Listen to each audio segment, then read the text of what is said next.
নাটক, cinema, Telefilm, web series, কি বলবেন?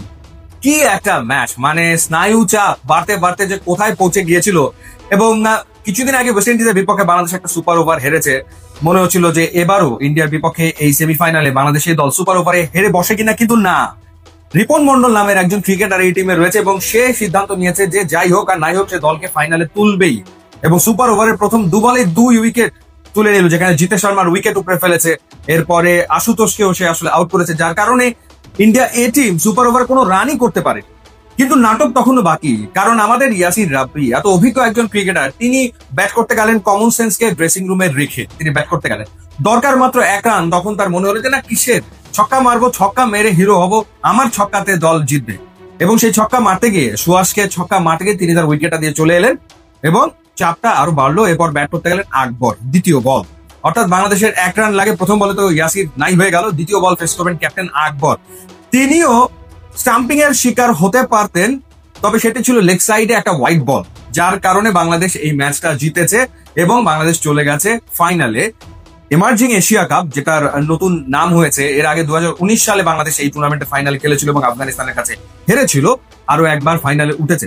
এর আগে কমন সেন্স নিয়ে যদি কথা বলি, মানে ম্যাচ তো আসলে সুপার ওভারে যাওয়ারই কথা না, সেখানেও কিন্তু আকবরের কমন সেন্সের অভাব আমরা দেখলাম। কারণ লাস্ট ওভার যেটা চলছিল, যে ওভারটা রকিবুল করছিল, সেই লাস্ট ওভারের শেষ বলে ইন্ডিয়ার জয়ের জন্য দরকার হচ্ছে 4 রান, আর 3 রান হলে ম্যাচটা চলে যাবে সুপার ওভারে। সেই শেষ বলে ব্যাটসম্যান যে ছিল দুবে, সে লং অফে বলটাকে খেললো এবং ওখানে 1 রান হয়, টেনে টুনে 2 রান হতে পারে, 3 রান কোনোভাবে হয় না।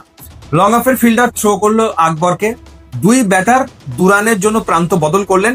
হঠাৎ করে আকবরের কি মনে হলো যে আচ্ছা, আউট করার চেষ্টা করি, কোনো দরকার নেই। তিনি উইকেট ভাঙার চেষ্টা করতে গেলেন এবং যার বদৌলতে আরো একটা রান দুবে পেয়ে গেলেন, যার কারণে ম্যাচ টাই হয়ে গেল এবং যার কারণে ম্যাচ চলে গেল সুপার ওভারে। সুপার ওভারে তো যাওয়ারই আসলে কথা না, ওখানেই বাংলাদেশের ম্যাচ জিতে যাওয়ার কথা। কিন্তু যাই হোক, শেষমেশ ভাগ্য সহায় হয়েছে বলে বাংলাদেশ ফাইনালে খেলেছে। না হলে বাংলাদেশ এরকম blunder through out the match অনেকগুলো করেছে ফিল্ডিং এর ক্ষেত্রে।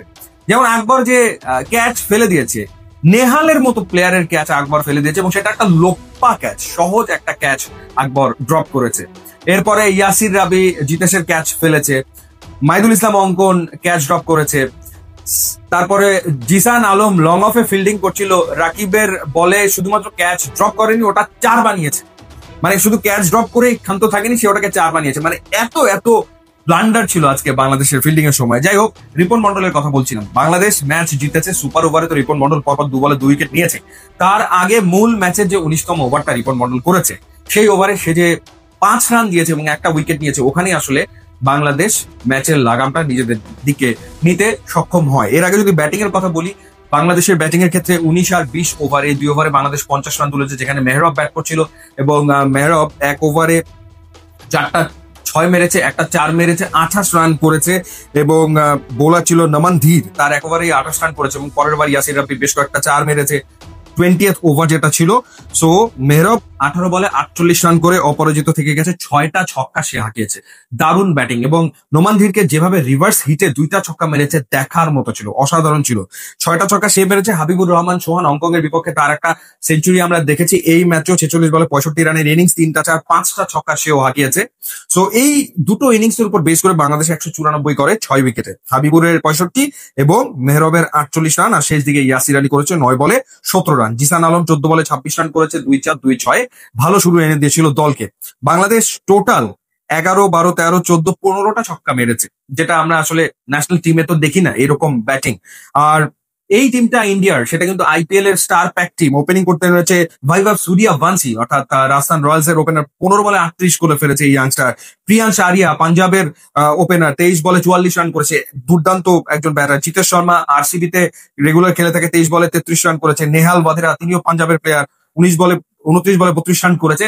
এবং বাংলাদেশ এই দলকে হারিয়েছে, সেটা একটা বিরাট ব্যাপার, ডেফিনেটলি বিরাট ব্যাপার। বাংলাদেশ ফাইনালে উঠেছে এবং অনেক নাটক করে উঠেছে, মানে সহজ ভাবে ওঠেনি আর কি।